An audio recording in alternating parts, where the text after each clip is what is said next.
it's the jobless recovery because everything is gauged by the fiat money changers consolidating global power, but that's only part of it.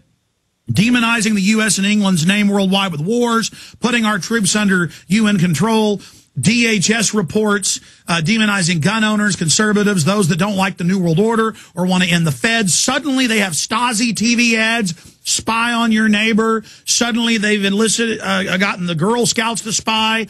Suddenly the Boy Scouts. I mean, everything, as you said, is a quickening.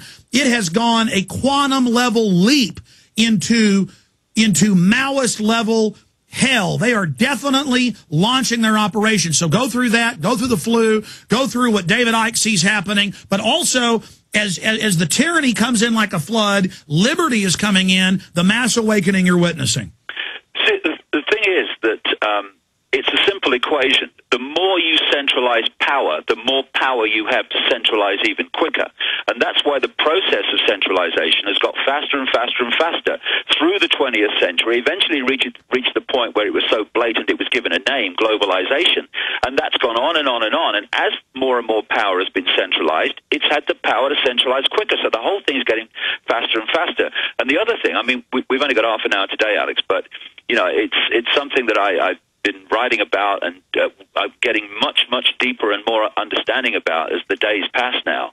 You know, when people look at the speed and all those things you absolutely rightly detail there, you look at the speed in which all this is coming in all these different areas of our lives, in all the different fine detail of our lives, and it's coming in a coordinated way to a coordinated timescale. This is not people sitting around a table saying, what's our next move, guys? This is much deeper. The rabbit hole is much deeper than this, and it's in finding the source, if you like, of the rabbit hole. That's what's going to bring the system down. And we're going to do that in the next few years, no question. It is coming down. Well, David, I want to talk about that. Comes down, it's in a far less extreme state than it would otherwise be if we do nothing. David, I want you to get into that, kind of a brief overview. We'll cover it more on Monday and talk about your new book and some of the events coming up. But a point you just made about how this is coordinated. They are banning homeschooling in Australia, England, the U.S., or attempting to simultaneously with the same PR, with the word-for-word same scripts, and I see it in the local news. They are banning neighbors, including police officers, keeping each other's children, period. They are banning garage sales. They are banning people selling corner fruit stands in the countryside simultaneously worldwide. It is all admittedly coordinated by this private corporate Borg. Break that down, and what is the end game? How does the flu tie into it? Well, the way they can do this, Alex, is a simple structure. It has to be simple. It looks complex. Well, you know when it's all happening as you're talking about it now? It looks complex. How do they do this? But actually, it's a very simple structure. It's like a transnational corporation. You've got the headquarters, which is overwhelmingly in Europe, and then you've got the subsidiary companies of the headquarters in each country. Instead of corporations, although they're part of it, of course, it's secret society networks. So you've got a global secret society network with a spider at the center, overwhelmingly at operational level in old Europe. And then in each country, like the United States, you have a subsidiary network of secret societies controlled by the bloodline families, and their job is to introduce the centrally dictated global agenda in their sphere of influence by controlling that country's banking, media ownership, the corporations, the cartels, etc. And so this is how they can do it globally, as you've rightly described, with this coordination. It's because in each country, these subsidiary networks of secret societies are introducing the centrally dictated agenda. So, of course, because they're all doing it, it's happening in every country at the same time. This is how it's possible. And the idea is to subjugate humanity on a scale that would make all world wince. And there's one area, Alex, that really does need a lot of focus on, because I've been seeing so much around the world at different aspects of this, and that's how the state is after our children. You know, when you look at Aldous Huxley, a member of the Fabian Society, one of these strands in the web, a major one actually, in his book Brave New World, he was talking about hatcheries, public state hatcheries to produce the children, and the children were parted from their parents. What you're seeing is change after change after change, what I call the totalitarian tiptoe, step by step by step, which is giving the state more and more control and influence over our children and taking it more and more away from our parents. So when Obama came out outrageously in the last week or so, and called for children to spend more time at school and for school holidays to be shortened, etc., because we have to do this for America. No, Mr. Obama, you have to do this for the agenda of the masters that you dance to the tune of, because it's about taking more time away from children with their parents, taking away more parental influence, more individuality influence, so the state all-encompassing blob mind program can get more access to their minds for longer. David, and this is why in Britain, I'm sure it's happening in America too, I'm sure you'll confirm this, but in Britain, we're having children taken away from their parents by social services. In fact, I know it's happening in America because I've done some research recently on it, for the most extraordinary reasons. For instance, we've had a couple, they spent £38,000 on fertility treatment to have a child. When the social services came round after the child was born, just a very, very small baby, the mother joked that the birth had ruined her figure, just to laugh. They took her children away, and they're still taking her children away.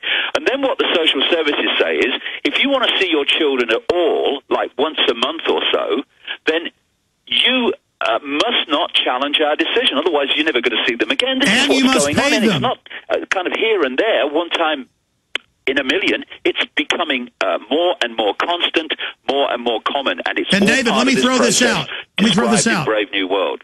It is all scientifically. I've had Charlotte Iserby, the former head of the Department of Education Policy. That was the plan in the 80s, Yeah, was she's to brilliant. end the family. It's all on record. That's what they say in eco-science. In the family, raise everybody in dormitories, sterilize us through the water supply, through the vaccines. And yes, simultaneously, now if you yell at your child, don't run out in the road, that's abuse. They take your children. No judge, no jury, no due process. Yep. And we know the family courts were set up as eugenics courts in England, Germany, and the U.S. And absolutely, they're now saying you can't babysit your neighbor's kids. You can't talk to your neighbor's kids unless you have a government license.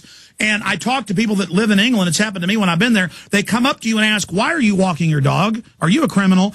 And so everyone's being trained to answer questions. The secret police are everywhere. And now in Europe, England, and the U.S., they go into the schools. And I saw this in Billings, Montana, when I was there last week at the hotel, a whole hotel full of Girl Scouts being trained by Homeland Security to spy. Yeah. I wasn't reading this in the AP. It was in the news. I was witnessing it without even looking, David. I know, and you know, it's interesting. The more I research this, and the more I go down these different channels of control, manipulation, and imposition, the more times the name Rothschild ends up at the end of it, you know. This whole mind manipulation, Brave New World, and all the rest of it, this social engineering, comes out of the Frankfurt School in Germany, which moved then into America to change the face of America. That's what it wanted to do. The Frankfurt School was fundamentally connected to the House of Rothschild. It's the Tavistock Institute of Human Relations is another face of this, or another mask on its face. And then you go through the banking system, which is happening now. The Rothschilds have controlled the banking system globally for centuries, and the more and more as time has come to the present day. We need to focus on this dynasty because it really is at the core, the spider of this whole web, and they operate in the background. So you know, once upon a time, as you well know, everyone knew about the Rothschilds' power. What they've done through the latter part of the 20th century is hidden behind front organizations, front nominee directors, all the ways that they do it, to hide the extent of their power.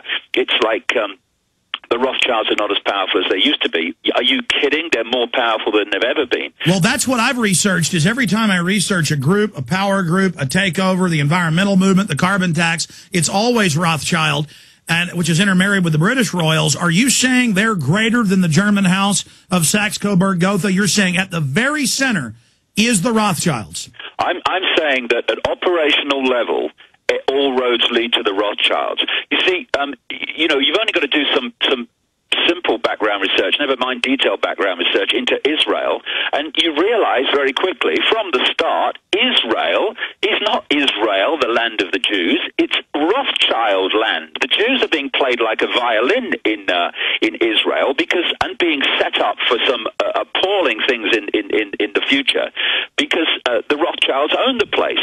The Rothschilds control the American government. That's why the American government gives fantastic, extraordinary amounts of money to that small slither of land called Israel, including enormous military spending. It's because if the same force controls both countries' governments, then one hand of the force says give the money, and one hand of the force puts its hand out and says thank you very much for it. This is why it goes on. This is why Israel has nuclear weapons